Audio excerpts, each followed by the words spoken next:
Thank you very much. It's an honor to have President Zelenskyy of Ukraine, and we've been working very hard, very close. So we've actually known each other for a long time. We've been dealing with each other for a long time, and very well. We had a little negotiation spat, but that worked out great. I think for both countries, I think for the world, actually, beyond both countries. And we have something that is a very fair deal. And we look forward to getting in and digging and working and getting some of the rare earth. But it means we're going to be inside, and it's a big commitment from the United States, and we appreciate working with you very much. And we will continue to do that. We have had some very good discussions with Russia. I spoke with President Putin, and we're going to try and bring this to a close. It's something that you want and that he wants. We have to negotiate a deal. But we've started the confines of a deal, and I think something can happen. The big thing is the number of soldiers, mostly at this point, but soldiers being killed. They're losing thousands of soldiers. So on both sides, we're losing a lot of soldiers, and we want to see it stop. And we want to see the money get put to different kinds of use, like rebuilding. And we're going to be working very hard. But we've had a lot of very good conversations. I will say until we came along, the Biden administration didn't speak to Russia whatsoever. They didn't speak to anybody. They just allowed this to continue. And I will say that, I'll say in front of you, you've heard me say it 1,000 times, if I were president, this war would have never happened. We would have had a deal negotiated for you without having to go through what you've gone through. But your soldiers have been unbelievably brave. We've given them great equipment, but somebody has to use the equipment. They've been unbelievably brave, and we give them great credit. This was supposed to be over very quickly, and here we are 3 years later.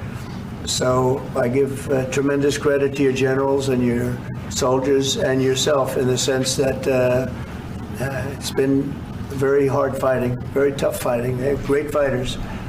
And you have to be very proud of them from that standpoint. But now we want to get it over with. It's enough, right? We want to get it over with. So it's an honor to have you here. Thank you very much for coming. We're going to sign the agreement at the conference in the East Room in a little while, right after lunch. And we'll be having lunch together. We're also discussing some other things. And we appreciate everybody being here. It's somewhat of an exciting moment, but the really exciting moment is when we when they stop the shooting and we end up with a deal. And I think we're fairly close to getting that, and an honor to have you. And please, I'd like to say something. Yeah, thank you so much, Mr. President. Thank you for the invitation. And really, I hope that this first document will be first step to real security guarantees for Ukraine, our people, our children. I really count on it. And of course, we count that America will not stop support. Really, for us, it's very important to support and to continue it. I want to discuss it with details further during our conversation, and of course, the infrastructure or security guarantees. Because for today, I understand what Europe is ready to do. And of course, I want to discuss with you what the United States will be ready to do. And I really count on your strong position to stop Putin. And you said that enough with the war. I think that it's very important, Ben, to say these words to Putin at the very beginning of war, because he is a killer and terrorist. But I hope that together we can stop him. But for us, it's very important to, to save our country, our values, our freedom and democracy, and of course, no compromises with the killer about our territories, but it will be later. And of course, what I wanted, we spoke about it by phone with you about the drones production. We have very good drones production. I think the best one in the world for today because of the war. Yes, and of course, we need very much the air defense. You have the best air defense in the world, and really you helped us under attacks of Russians. And I want to speak how we can exchange the licenses. We're open to share the licenses of all our drones with you, of course, with the United States. And we need licenses for quick production of air defense. Even after the war, we need our nation to be calm, that we are secure. So that's why we need this air shield. And of course, About this, I want to speak about the contingents. I think that France and UK already spoke to you, and we know that Europe is ready, but without the United States, they will not be ready to be as strong as we need. And the last point, last not least, about exchange, about our people and children. And you know that these crazy Russians, that they stolen 20,000 of children, Ukrainian children. They changed their names, they changed their families, relatives, and now they're in Russia. We want to bring them back, and really, it's a big dream, task, and goal for me, and our warriors. By the way, Mr. President, we released more than 4,000 warriors from Russian prison, but there are thousands more in the prison. I wanted to share with you some images. How it's I've just can I now? Yeah, please. Some minutes, 1 minute, 1 minute. Just you to understand in what circumstances, in what situation they are, and what the attitude of Russia to our prisoners. That guys, just you before and after. And you see before and after, just you to understand. Now thousands of such guys, ladies and men, there, and that, so they don't eat, they beat them, and they do a lot of bad things.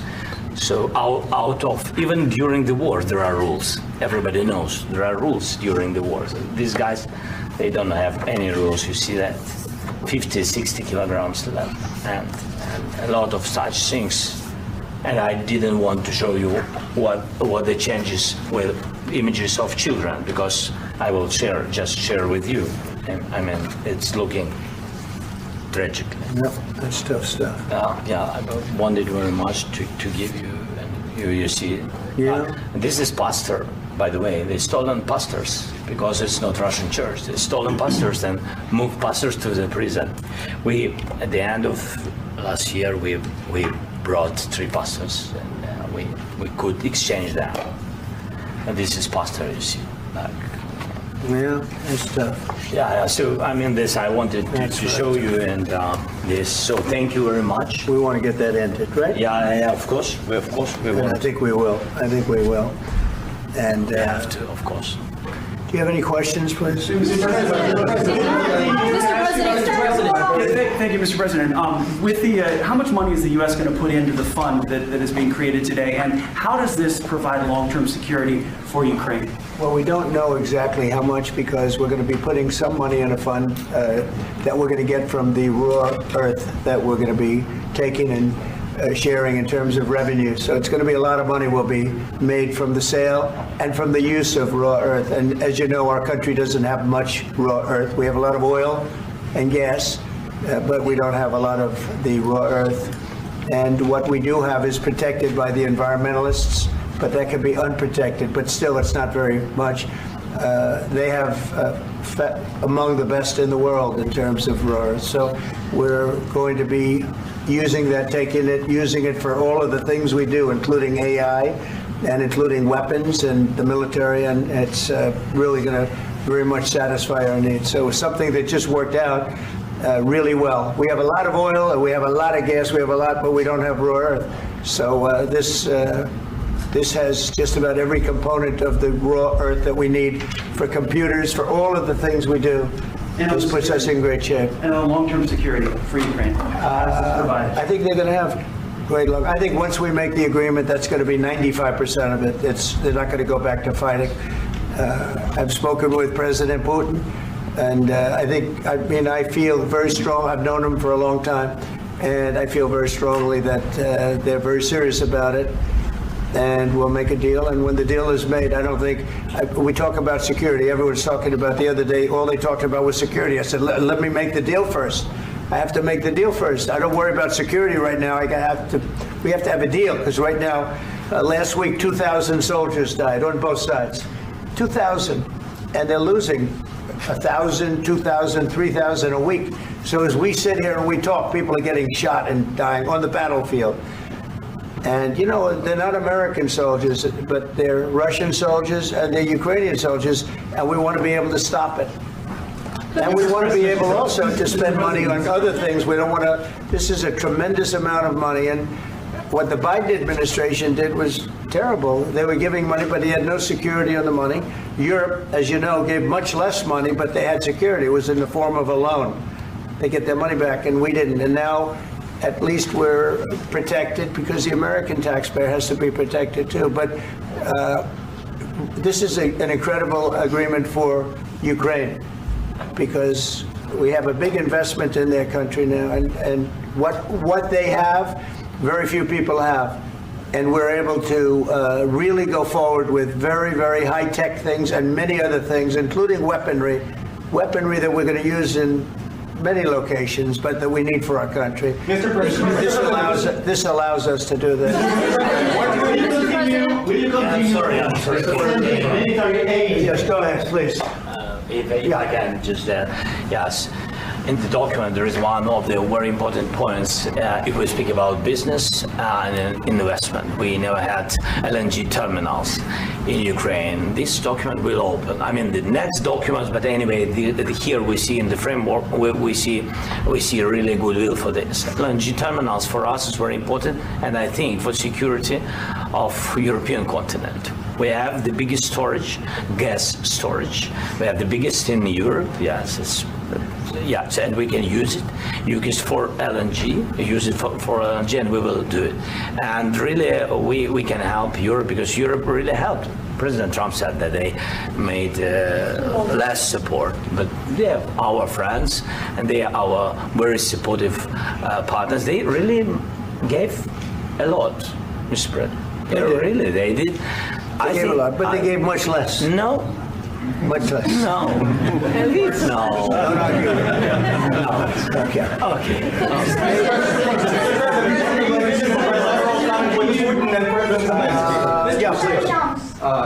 Mr. President Trump, you have repeatedly called the deal with Ukraine as a historical one. And as a President of the United States, you make historical decisions in other issues which affect America and other world. So what place in the world history do you want to take? And do you associate yourself with any famous historical figures? Yeah, I'd say George Washington, Abraham Lincoln. I would say I'm far superior to George Washington and Abraham Lincoln. Now, you know I'm only kidding, right? Because when I say that, the fake news is going to go wild. They're going to say he considers himself to be better than Washington. But you never know. You never know. I don't compare myself to anybody. I'm here to do a job. We've had a great 35 days or whatever it might be, a month, a little more than a month. We've accomplished tremendous amounts. Not only this would be a very great achievement if we could get the war stopped and get them back to normalization. I think that's going to happen. We've had very good talks on both sides, as you know, but I think we've done a very good job, just generally. If you look at all of the things we've done in 30 days, they're saying there's never been a opening for a president. The first month, there's never been a first month like we've had. And this is one of the very important things. This, to me, is one of the most important things because we have tremendous death taking place as we speak, and I don't want to have that. You know, think of the parents, whether they're in Russia or Ukraine, think of the parents of all these people being killed needlessly. They came to our territory. Should have never started. This would have, if I were president, this would have never started. Mr. President, will you continue sending military aid to Ukraine after the U.S. signs this agreement with Ukraine? Yeah, we're And the going to be question to continuing. President Zelenskyy: do you feel like the U.S. is on your side? That President Trump is on your side at this moment? What do you think? He wants to know, do you think that, sort of a stupid question. I guess we wouldn't be here if I wasn't.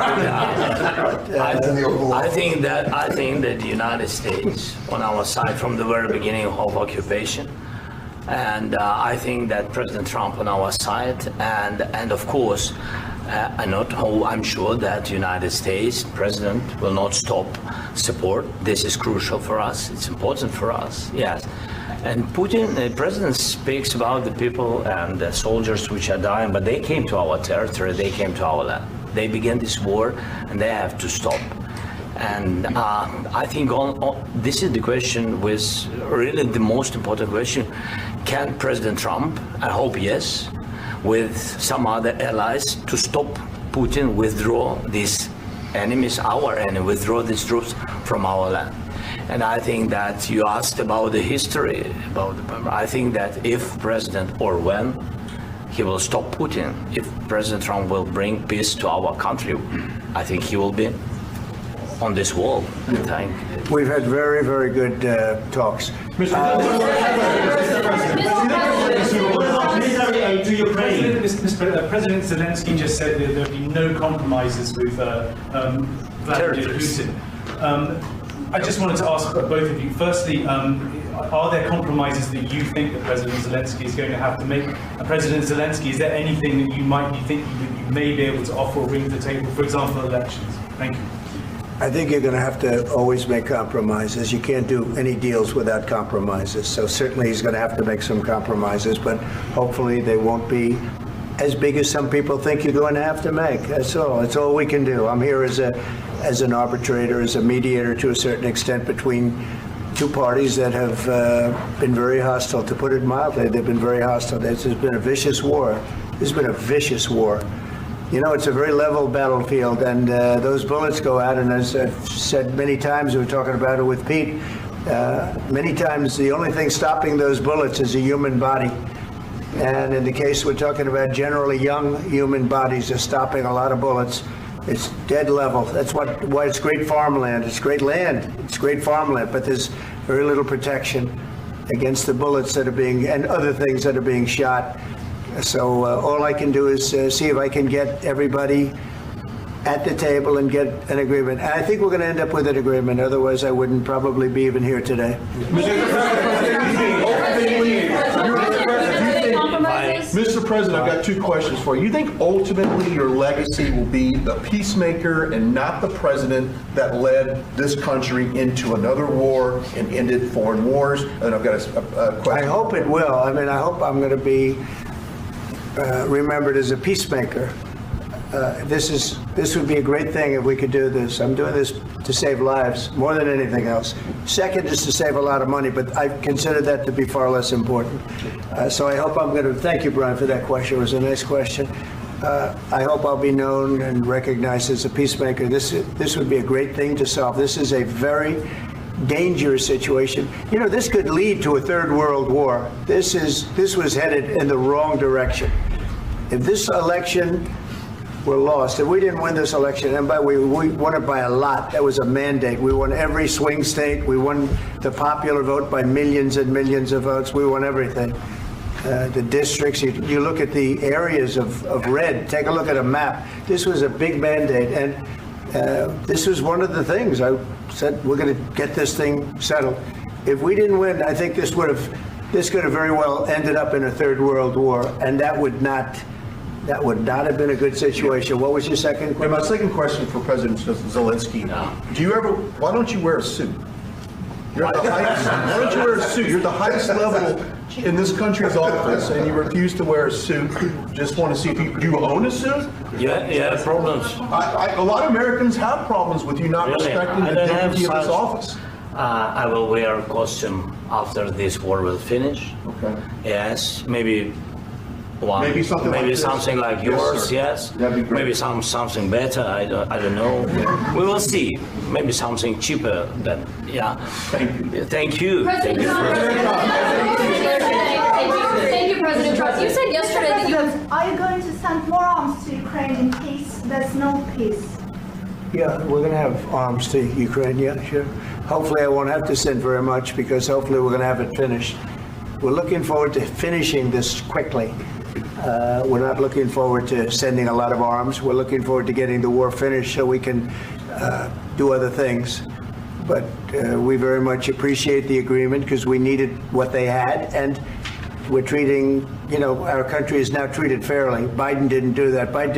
He didn't know what the hell he was doing. This should have never happened. This should have never started. But, sure, the answer is yes, but hopefully we won't have to send much because I'm looking forward to getting it done quickly, very quickly. Does that still provide security guarantees, Mr. President? I don't want to talk about security yet because I want to get the deal done. You fall into the same trap like everybody else. A million times you say it over and over. I want to get the deal done. Security is so easy. That's about 2% of the problem. I'm not worried about security. I'm worried about getting the deal done. The security is the easy part. Security is very nice. Everybody stopped shooting. And now will Europe put people there? I know France is going to. I know the UK is going to. I know other countries are going to, and they happen to be right next door. We haven't committed, but we could conceivably. We have security in a different form. We'll have workers there digging, taking the raw earth so that we can create a lot of great product in this country. So in that sense, you have something, but we haven't determined that yet. I will say, in speaking to France and in speaking to, and they were here, as you know, last week and just the other day, they have committed to a lot of security.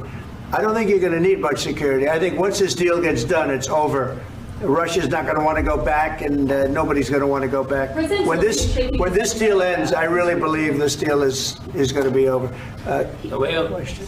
Please go ahead. Go ahead. Thank you. Mr. President, thank you. You had President Macron and Keir Starmer at the White House this past week, both of whom praised your courage and conviction to lead the pathway towards peace. Yes. Part of that involved, though, re-engaging Russia in diplomatic relations, something that previous leaders lacked the conviction to do so. What gave you the moral courage and conviction to step forward and lead that? Well, I love this guy. Who are you with? One American News, sir. Well, that's why I like him. One American News does a great job. I like the question. I think it's a very good question. It's a pathway to peace. It's a pathway to getting something solved. And I feel that as the head of this country, I have an obligation to do that. Plus, we're very much involved. We got involved. It's too bad we got involved because there should have been no involvement because there should have been no war. And there shouldn't have been October 7th. That would have never happened. As you know, Iran was broke. They had no money to give to Hezbollah. They had no money to give to Hamas. They were stone cold broke. And then under Biden, they became rich as hell. They went from no money to $300 billion in a period of 4 years. And they gave a lot of that money away, and you see what happened. And that's a real mess also that we hope to be able to solve. But no, I appreciate your question very much. It's just, I feel I have an obligation to try and do something to stop the death. If I can answer. Yes, if I can answer. Sorry. Please. And I do like your clothing, by the way. Yeah, really? Even though I think he's a great guy, by the way. But I don't know if you two like each other. But you know what? I think he's dressed. I like this guy. I think he's dressed beautiful. So I have more serious things than answer on such a question. I will answer on more serious question if I can. Yeah. So please, about security guarantees. And about just ceasefire. We can't just speak about ceasefire and speak. It will not work. Just ceasefire will never work because I'm like a president. I have this experience, and not only me. Ukraine before my presidency from the 2014, Putin broken 25 times. 25 times he broken his own signature. 25 times he broken ceasefire. But he never broke to me. He never broke. No, you were the president. You were the president during. He never broke to me. In 2016, you've been the president, Mr. President. You've been the president, but he had, of course, not with you, but he had during those period. He had conversations with our side. And we had Normandy format, the France, Germany, Ukraine, and Russia, and he broken 25 times. That's why we will never accept just ceasefire. It will not work without security guarantees. Security guarantees, maybe President is right about this document and other, but this document is not enough. Strong army is enough because his soldiers afraid, Putin's soldiers afraid of our soldiers when we're strong enough. If we are not strong enough, if we are empty, if our storage is empty, we can't defend our land. Today, he knows that we have all the world knows that we have meeting. Yes, why he's using ballistic? Putin today using ballistic on our hospitals, schools, and etc. Ballistic. So he knows that we are here and that President Trump is really have goodwill to stop this war. And you hear now the president. So why he's using? So he doesn't want to stop. He doesn't want. But I hope that we will do it. Really, we'll do it. Security. When we speak about security guarantees, when the Europeans are ready for contingents, they need USA backstop. If there will not be United States, we will not never have any contingents, strong contingents from the Europeans, because they don't want to divide alliance connection between the United States as the main and strongest ally and Europeans. And this is crucial, this is important. That's what we want to speak about very much. This is very important. And air defense. So air defense, really, we have big deficit with all the systems, and we need to provide this. We need it very much. Otherwise, Putin will never stop, and will go further and further. He doesn't want. He hates us. You know, it's not about me. He hates Ukrainians. He thinks that we are not a nation. He thinks, and he shared these thoughts. I think maybe with your team also. I don't know, but with all the Europeans, in media, officially and not, he always said that there is no such country, such nation, such language, and such life like Ukrainian. No, he really doesn't respect all the Ukrainians, and he wants to destroy us. And you are right, Mr. President. That's 2%. This document, maybe other documents, it's a very good start, very good, but it will not enough to stop this person. Should Russia pay to rebuild Ukraine? Mr. President, under these Should Russia pay to rebuild Ukraine? They have to pay. This question you This is didn't the rule. because- This is the rule of because the I- war. I'm This is sorry. the rule of the war. During all the centuries, all the history, this is the rule of the war. Who began, those pay. Do you agree? This is the rule. Putin began this war. He has to pay all money for innovation. He has to pay. Of course, some Russian assets, what we have in Europe, about 300 billion, we can use them. We can use for innovation and buy military support from the United States also. We can do it, but it's not enough. It's not enough. trilateral summit with Putin and President Zelenskyy. Wait 1 second. I asked this question that you didn't like because I wanted to know if you want to position yourself in the middle between Russia and Yes. Ukraine or on the Ukraine side. No, I'm in the middle. I want to solve this thing. I'm for both. I want to get it solved. And it's wonderful to speak badly about somebody else, but I want to get it solved. If we can solve it, great. If we can't solve it, they're going to have to fight it out, and who knows what's going to happen. But I want to see it get solved. May I follow up? One more question about U.S. troops in Europe. After Russian invasion of Ukraine, your predecessor sent additional troops to Eastern Europe, including Poland, my country. Are you committed to keeping these troops on the eastern flank of NATO in the future? I'm very committed to Poland.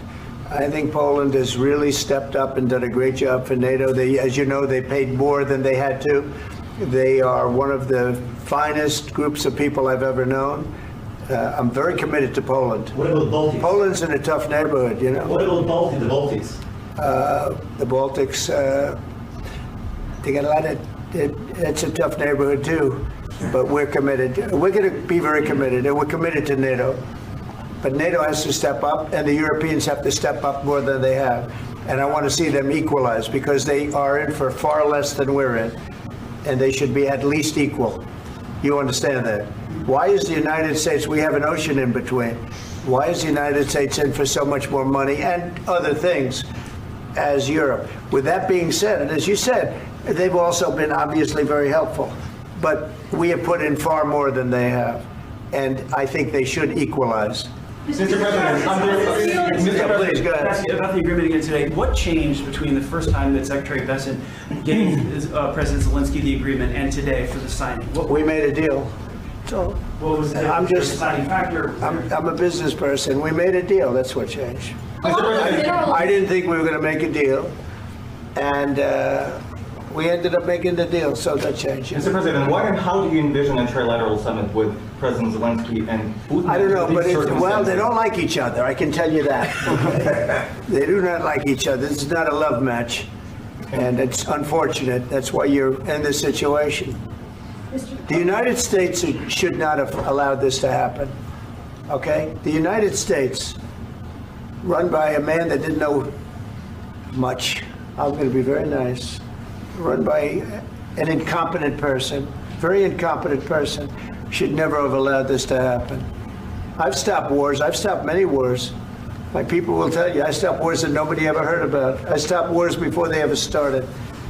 You can look at some of, I could give you a lot of nations that would tell you right now they were probably going to war. I could tell you right now there's a nation thinking about going to war on something that nobody in this room has ever even heard about. Two smaller nations, but big, still big. And I think I've stopped it. But this should have never happened. Mr. President. Sorry, just a second. About any negotiations. First of all, I want really to tell you, and I think that everybody understands that Ukraine, more than Ukrainians, nobody wants to stop this war.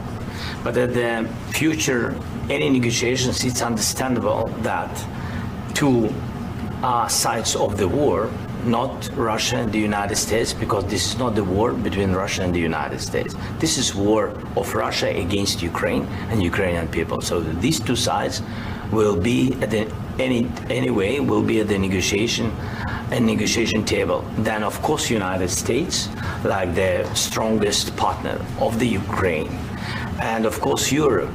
I think Europe is very important. I want to speak about it with the president. Yes, Europe is very important for us because we really defend Europe for today. All Europeans really recognize that we are defending line and they have real life and our people are dying. That's why they helped us. And also it's about the NATO.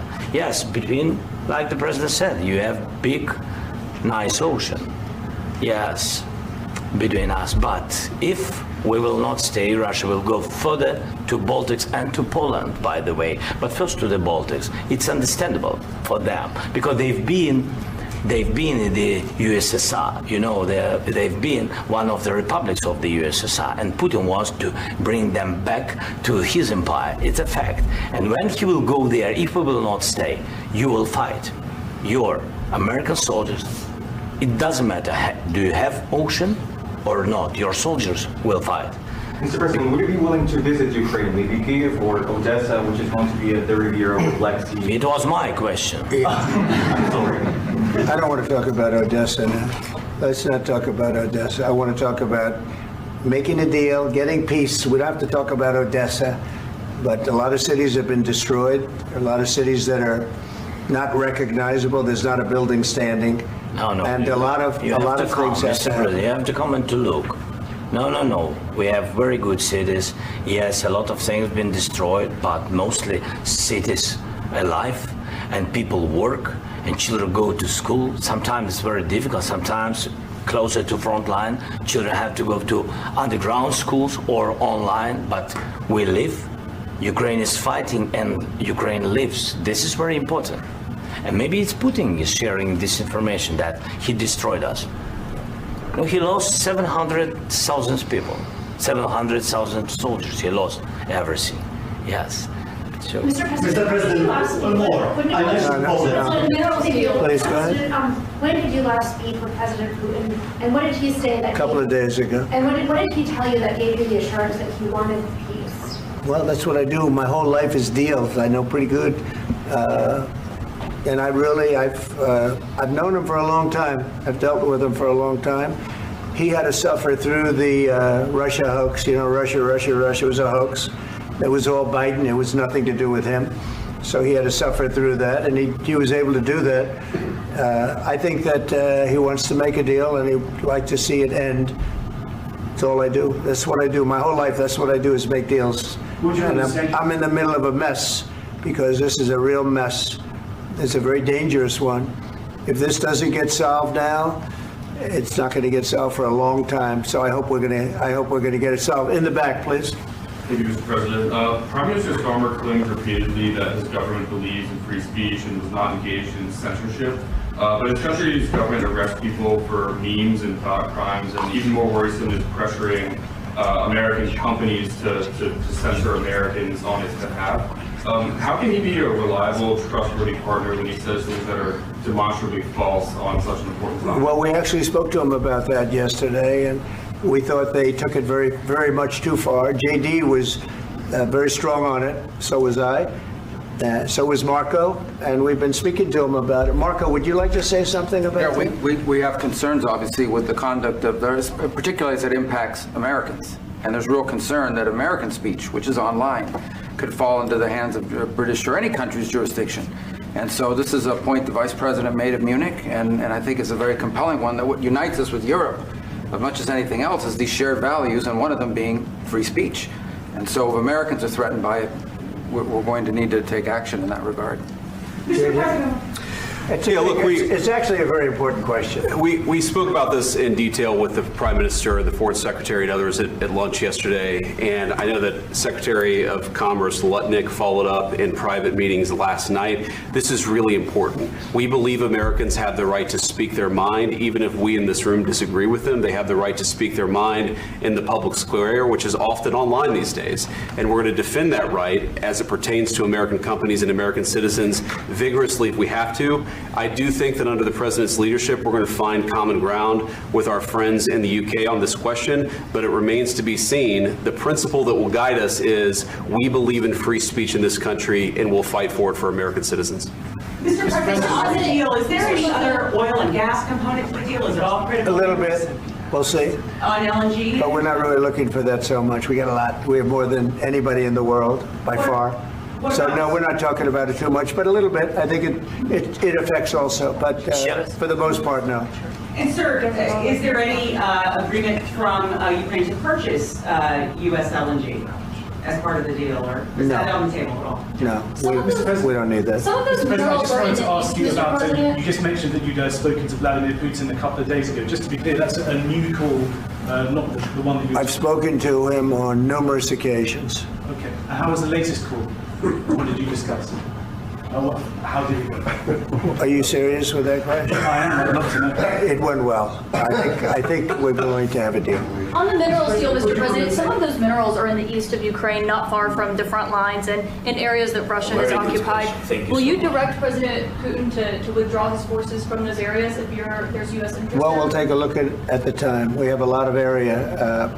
It's a very big area we're talking about, so we'll take a look. I'll study that and I'll see. And who would protect those minerals if they are U.S. interests? Would that be Ukrainian forces? They'll be protected. The agreement will protect them. U.S. The forces? agreement, yeah, we're signing an agreement. Right, but what if Russia tries to invade or there's Russian aggression in those spots? I just told you I don't think that's going to happen. And if that were going to happen, I wouldn't make a deal. If I thought that was going to happen, I wouldn't make a deal. Some people may wonder why. They ought to focus on CNN on survival, not asking me these ridiculous questions.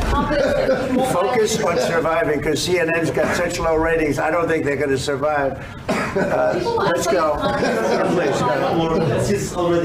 already mentioned Poland.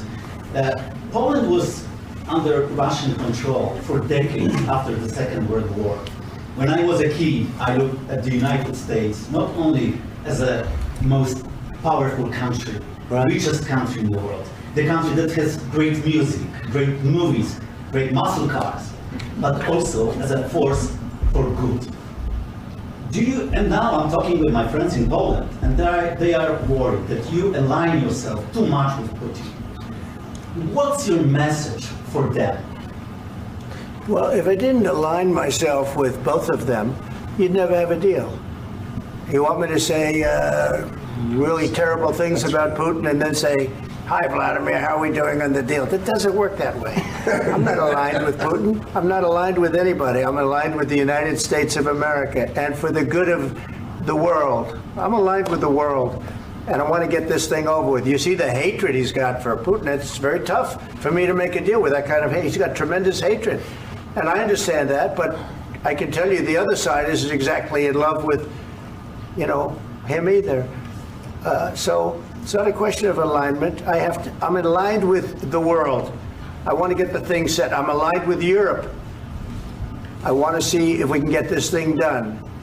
You want me to be tough? I could be tougher than any human being you've ever seen. I'd be so tough.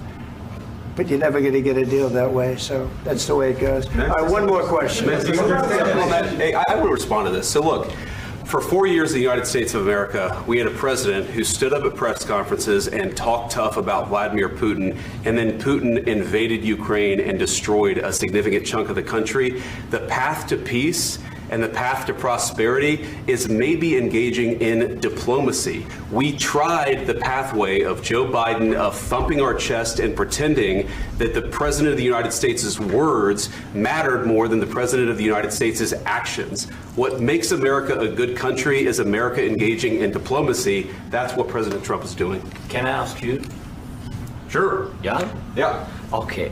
So he occupied it, our parts, big parts of Ukraine, part of East and Crimea. So he occupied it on 2014. So during a lot of years, so I'm not speaking about just Biden, but those time was Obama, then President Obama, then President Trump, then President Biden, now the President Trump, and God bless, now President Trump will stop him. But during 2014, nobody stopped him. He just occupied and took. He killed people. You know what the contact 2015. 2014 2014. and 2014. 2014. Yeah. So I was not here. Yeah, but that's exactly right. Yes, but during 2014 till 2022, yeah, the situation the same. The people have been dying on the contact line. Nobody stopped him. You know that we had conversations with him, a lot of conversation, my bilateral conversation, and we signed with him, me, like a new president. In 2019, I signed with him the deal. I signed with him, Macron and Merkel, we signed ceasefire. Ceasefire. All of them told me that he will never go. We signed with him with gas contract. Gas contract. Yes, but after that, he broken this ceasefire. He killed our people and he didn't exchange prisoners. We signed the exchange of prisoners, but he didn't do it.